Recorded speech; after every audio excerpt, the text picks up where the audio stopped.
All right, learner, welcome back to the Algorithm Speaks. You know the drill. Another week, another data dump. This time, our digital net's been scooping up all sorts of juicy takes from the gaming sphere. Juicy's one way to put it, yeah. We're wading through everything from deluxe edition gripes to whether a certain studio's just rehashing the same game over and Just over. over and over and over. But hey, sometimes you just want that familiar comfort food, right? Depends on the food, I suppose. Fair point. But look, it's all about what gets gamers talking, and this week the algorithms are buzzing with some, shall we say, spirited opinions.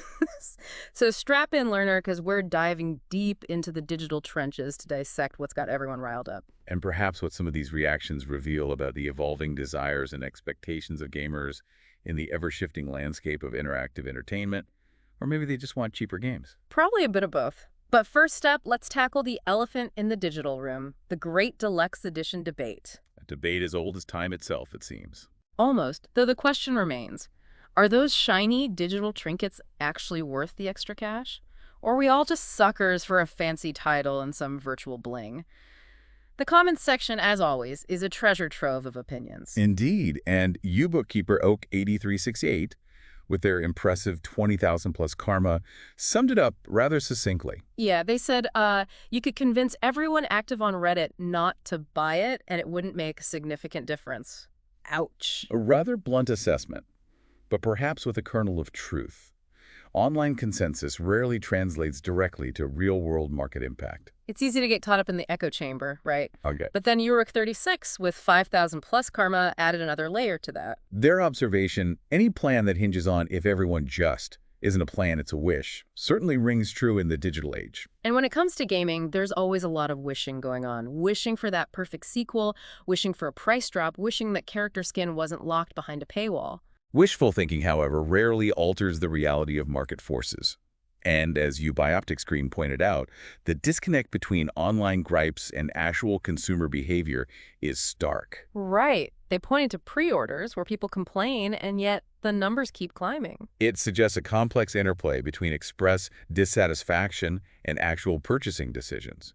Factors beyond online sentiment clearly influence consumer behavior. Like that friend UTech Wormboom mentioned, who bought a whole console just for one game and then never played it again. Sometimes it's just pure, unadulterated interest driving those purchases. A testament to the power of hype and the allure of a specific gaming experience. Which reminds me of Yuhoda1 bringing up the infamous Harry Potter game Boycott.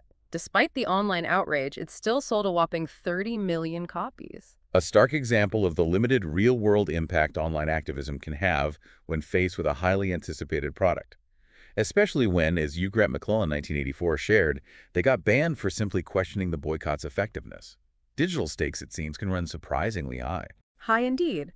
But then we have the cynics, always lurking in the digital shadows. You Say No to Stim, with a knowing 74 karma, declared that everyone complaining will probably end up buying the deluxe edition anyway. A jaded perspective, perhaps, but one born from observing the cyclical nature of these online debates. Outrage followed by purchase. And Eubanorexis echoed that sentiment with their low faith in the general public's resistance to temptation, the joys of online cynicism. But then ULW propaganda swooped in with a reality check from the mobile gaming world. Right. Suddenly, that $90 deluxe edition doesn't seem so bad when you consider a single character in Marvel Strike Force can set you back $100 and still not be maxed out. Perspective is everything. Speaking of perspective, UT10 Luckdraw, with almost 1,000 karma, decided to take us on a trip down memory lane to the Nintendo 64 era, where games routinely cost $60 to $80 back in the 90s. A valuable historical reminder that often gets lost in the inflation-adjusted arguments. They also added they'd gladly pay a bit more now to avoid the microtransaction nightmare. Couldn't agree more. Though they did sneak in a little jab about stagnant wages, just for good measure. Always keeping it relevant, as a good online commentator should. But then Crimson Raven entered the fray, armed with inflation-adjusted figures and a counter-argument. They argued that current prices are actually pretty much on par with, or even cheaper than, those good old days. Plot twist. Turns out maybe those old-timers weren't entirely right. But hey, nostalgia's a powerful thing. It certainly is, and UCAP Pants even chimed in to defend Nintendo's pricing. suggesting their model contributes to studio stability, which is a rarity these days. It's true, you don't hear about Nintendo studios collapsing left and right. And Yutamboto backed that up, saying they'd happily shell out a few extra bucks for a polished, microtransaction-free experience. The age-old dilemma, quality versus cost. And UMBC Nerdcore even pointed out that Nintendo's DLC practices are relatively tame compared to some other big publishers. Right, they're not constantly trying to nickel and dime you. And US Rare 1 just dropped the simple truth bomb. Game prices have been pretty consistent for decades. Sometimes the most straightforward observations are the most impactful. Indeed, it cuts through the noise of hyperbole and brings the discussion back to a grounded reality. But then we get Yuda Biggity Bula, who, well, they didn't mince words. Their message: tough luck if you can't afford new games. There are plenty of older, cheaper options out there, and they personally are willing to pay for quality. A very direct, perhaps even harsh perspective, but one that emphasizes personal value and the quality of the product over broader accessibility. And Duperson Being made a very relevant comparison to the whole streaming service debacle, while Uducanis 95 boiled it down to the fundamental question of cost versus perceived return. It all comes down to personal preference, doesn't it? Do you prioritize a polished experience, a lack of microtransactions, or simply affordability? The deluxe edition debate rages on, with no easy answers. And finally, Forensic Pathology left us with a cynical, but perhaps not entirely unfounded observation. Maybe, just maybe, all those Nintendo price complaints are simply a mask for wanting the games but not being able to afford them. It's about the principle, they added, with a hint of sarcasm. A somewhat bleak but potentially insightful take on the underlying motivations driving some online complaints. Okay, moving on from price wars to the Souls-like cycle. Our algorithms picked up a recurring rumble about From Software's releases. The question on everyone's minds: are they masters of consistent quality or just churning out the same game over and over again? A fascinating case study in brand identity and the power of a well-defined gameplay style. Yukoma Redri the Fool, with impeccable comedic timing, contrasted the yearly Call of Duty releases with the equally iterative but somehow more beloved Souls-like formula. They were not pulling any punches. A brilliant observation on the double standard that exists based on genre and fan-base perception. What is criticized as stagnation in one franchise is celebrated as consistency in another. And Urandi 1919, they weren't holding back either. They accused From Software of basically just copy-pasting behind-the-scenes elements to maintain their release schedule. Ouch. A bit harsh, maybe. Hmm. But Ucult the Barbarian countered that, pointing out the significant changes in combat mechanics and enemy design between most of their titles. They did acknowledge that the Dark Souls to Elden Ring transition might be an exception. A fair distinction. While the overall structure might feel familiar, the gameplay itself often evolves in subtle yet meaningful ways. And then the conversation took a darker turn when Whoopsie Daisies brought up those allegations of crunch culture and low pay at From Software, contrasting it with apparently more generous salaries over at Sega. Not exactly a good look. It's a crucial reminder that the creation of these games, even the ones we love, can come at a significant human cost. Something we should always keep in mind when praising a company's output. Absolutely. And then there were the plot summaries. Oh, the plot summaries. UMLS 7773 perfectly captured the recurring narrative thread with this gem. World was great, now it's fucked because the, insert godly power source here, was scattered. You can't stay dead, go kill stuff. A hilariously reductive yet strangely accurate description of the core narrative structure in many From Software games. And Ucanva Verbalists took that and ran with it, offering their own truly bizarre and satirical rewrite of a From Software plot. The glimmering shard of woe still has me chuckling. Right, pure comedic gold. And then, of course, we descended into the age-old same game for years debate. Skyrim, as always, got its shout-out for its sheer longevity, alongside reminders that Demon's Souls originally came out all the way back in 2009. Time flies when you're dying repeatedly. It speaks to the enduring appeal of certain game designs. Even years later, with updated graphics and remasters, the core gameplay loop can remain captivating. But Yuzaluna raised a valid point of contention for many: the apparent lack of significant UI and quality-of-life updates in From Software games. They even called the whole "bad UI is genre-defining" argument pure copium. Shots fired. Strong words, indeed. And then there was that comment about From Software having perfected the craft of recycling assets. Ugh. Oof. Yeah, that one definitely raised some eyebrows. But Umarnup offered a counterpoint, suggesting this winning formula allows for those frequent releases that fans crave. A classic trade-off between radical innovation and consistent delivery. And Ukarma's Weapon actually praised this approach.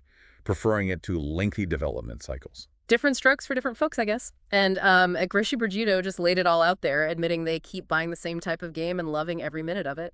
Relatable, definitely. Brand loyalty and satisfaction with the familiar formula are powerful forces in gaming. But Uratic brought back that cynical edge, calling it all repackaging, and drawing a comparison to, you guessed it, Nintendo. And of course, we can't forget You Calm Independent 782, reminding us that these discussions about From Software's games often overshadow the reported poor working conditions. Something to think about. A crucial point. Our enjoyment of a product should never come at the expense of ethical considerations within the development process. And finally, it was fascinating to see the most downvoted comments being overwhelmingly positive about From Software. Even ardent praise can be met with resistance online. The internet, always a land of contrasts. Okay, let's quickly touch on the whole tariffs and Nintendo Switch 2 pre-order non-delay. Seems like the internet jumped the gun on that one. The speed and often lack of proper context in online information dissemination can certainly lead to misunderstandings, particularly when it comes to anticipated product launches. Absolutely. Upavlog cleared it up, explaining Nintendo was delaying pre-orders in the US to figure out the whole tariff situation, not the actual launch date. Big difference. And then for some reason, they just threw in a random link to a Far Cry tweet. Because internet. A testament to the unpredictable nature of online discussions. And ironically, the tap comment right before that clarification, courtesy of U01 with a hefty negative karma score, was all about journalists needing to cite their sources. The irony is palpable. Oh, the irony.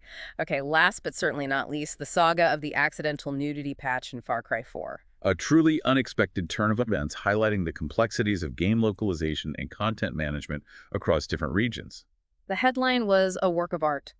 Ubisoft frantically patches boobs back into Far Cry 4 after accidentally patching them out. An evocative image, to say the least. And Undeniable Wreath 6, with a respectable 754 karma, summed up the general sentiment perfectly. Basically, why are we focused on virtual anatomy when there's no new Far Cry content? A valid question, perhaps. And Umar Aurelius offered a wonderfully dry correction to the headline, pointing out the technical inaccuracies with a touch of humor. Classic. Yeah. And then we have Ubizy Friend wondering what the gamer meltdown would look like if both the Switch 2 pre-orders and the tits got messed up simultaneously. The apocalypse, apparently. A humorous, albeit slightly disturbing, vision of potential gaming priorities. But thankfully, the community manager clarified the situation. It seems it was an accidental application of the Japanese version's censorship, a technical error with revealing consequences. Which prompted Wupioida to ask the very simple yet incredibly valid question, why change it if nobody cares? A sensible point indeed. And even the gaming mod team got in on the action with a standard moderation warning. Just a reminder that even amidst discussions of virtual nudity, the rules still apply. Always. So, learner, another week, another whirlwind of gamer opinions dissected. From price debates and studio practices to the enduring allure of familiar formulas and the occasional accidental boob patch, the gaming world never ceases to entertain. Indeed. It's a constantly evolving landscape, driven by passionate players and their ever-shifting desires. What resonated with you this week? What comment made you nod in agreement or shake your head in disbelief?